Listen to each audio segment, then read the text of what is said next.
ರವೆ ಇಡ್ಲಿನ ತುಂಬ ಸಾಫ್ಟಾಗಿ ಹೋಟೆಲ್ ರೀತಿ ಯಾವ ರೀತಿ ಮಾಡೋದಂತ ನೋಡ್ಕೊಂಬರೋಣ ಬನ್ನಿ. ಸ್ವಲ್ಪನೂ ಮಿಸ್ ಆಗಲ್ಲ. ಈ ಚಳಿಗಾಲದಲ್ಲಿ ಇಡ್ಲಿ ಹಿಟ್ಟು ಉಬ್ಬಿ ಬರಲ್ವಾ. ಸೊ ಸೀಕ್ರೆಟ್ ಟಿಪ್ಸನ್ನು ಬಳಸ್ಕೊಂಡು ಈ ಒಂದು 3 ಸೀಕ್ರೆಟ್ ಟಿಪ್ಸ್ನ ಬಳಸಿದ್ರೆ ಸಾಕು, ನಮಗೆ ರವೆ ಇಡ್ಲಿ ಹೋಟೆಲ್ ರೀತಿಯೇ ಸಾಫ್ಟಾಗಿ ಸ್ಮೂತಿಯಾಗಿ ಹಾಗೆ ಬಾಯಲ್ಲಿಟ್ಟರೆ ಕರ್ಗೋ ರೀತಿಯೇ ಬರುತ್ತೆ ವೈಟಾಗಿ.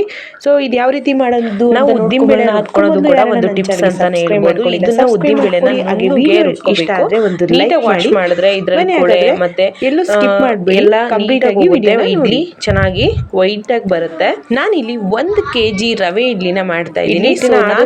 ಮೇನ್ ಆಗಿ ಬರೀರೋದು ರವೆ ಇಡ್ಲಿ. ಯಾವುದಾದ್ರೂ ಬ್ರ್ಯಾಂಡ್ ತಗೊಂಡ್ಬೋದು. ನಾನು ವಿಜಯ್ ಬ್ರ್ಯಾಂಡ್ ತಗೊಂಡಿದ್ದೀನಿ.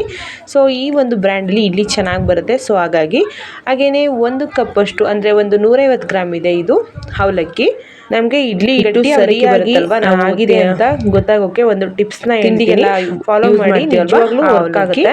ನಾವು ಹೈ ಫ್ಲೇಮಲ್ಲಿ ಒಂದು 10 ನಿಮಿಷ ನೀಟಾಗಿ ಬೇಯಿಸ್ಕೋಬೇಕಾಗುತ್ತೆ. ಇಷ್ಟಾದ್ರೆ ಸಾಕಾಗಿ ಚೆನ್ನಾಗಿ ಬಂದಿದೆ. ಕೇವಲ ಇದರ ಪದಾರ್ಥ ನೋಡಿದ್ರೆ ಪರ್ಫೆಕ್ಟ್ ಅಳತೆಯಲ್ಲಿ ನಾನು 2 ಸಲ ಉದ್ದಿನಬೇಳೆನ ಮಾಡ್ಕೊಬಹುದು. ಈಗ